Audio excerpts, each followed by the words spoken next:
जुड़े उसके तुरंत बाद ही आप लोगों की परीक्षा की तैयारियां चलने लगी थी और वो परीक्षा के लिए बहुत ज्यादा परेशान रहते थे। तो मैंने एक दिन गुरुजी से कहा कि जैसे ही पटल खोलते थे और मैं उपस्थित होती थी, सबसे पहले वो मुझे बुलाते थे, आइए आप तो योग सिखाती हैं, आपको तो इतना। मैं कहती थी नहीं गुरुजी, मैं लिख सकती हूँ पर मैं गा नहीं सकती, मुझे गाना नहीं आता।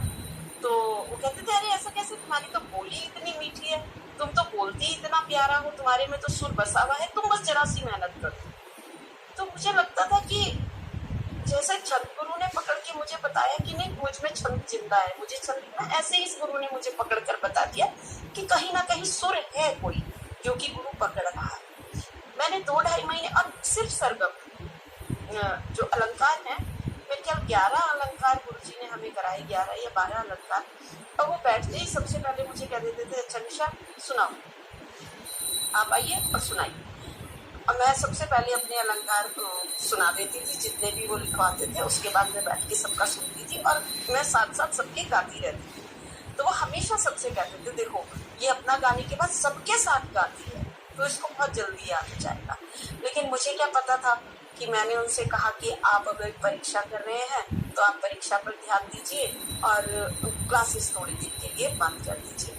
अब वो क्लास ऐसी बंद हुई कि समाज से उस दिन जब ये खबर मैंने पटल पर पढ़ी तो मुझे तो विश्वास ही नहीं हुआ कि ऐसा कैसे हो सकता है। अभी तो हमारी गुरुजी से बात होती है, उससे 2-4 दिन पहले ही मेरी गुरुजी से बात हुई फोन पर। तो उन्होंने बोला बस अभी थोड़ा व्यस्त हूँ इसमें परीक्षा में, मैं फिर वो करता हूँ, फिर आपसे आपको जोड़ता हूँ पुनः गुरु क्लास में और तब बात करता हूँ। ठीक है,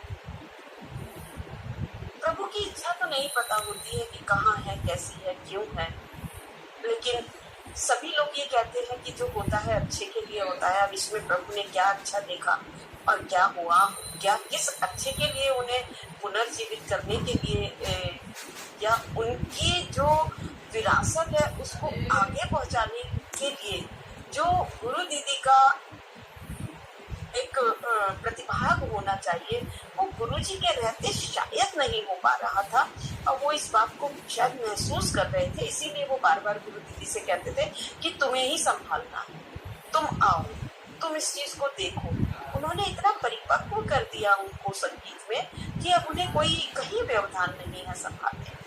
हम भी उनके साथ एक नींव के पत्थर की तरह हमेशा आपके साथ रहेंगे। आप हमेशा इस बात का ध्यान रखिए, कभी भी कोई परेशानी हो, कैसी भी, हमसे जरूर शेयर कीजिए। हम सब आपके वो स्तंभ हैं जो हमेशा आपके साथ रहेंगे, क्योंकि गुरु ने हमें पिता तुल्य जो स्नेह दिया है उसका कोई मोल नहीं हो सकता।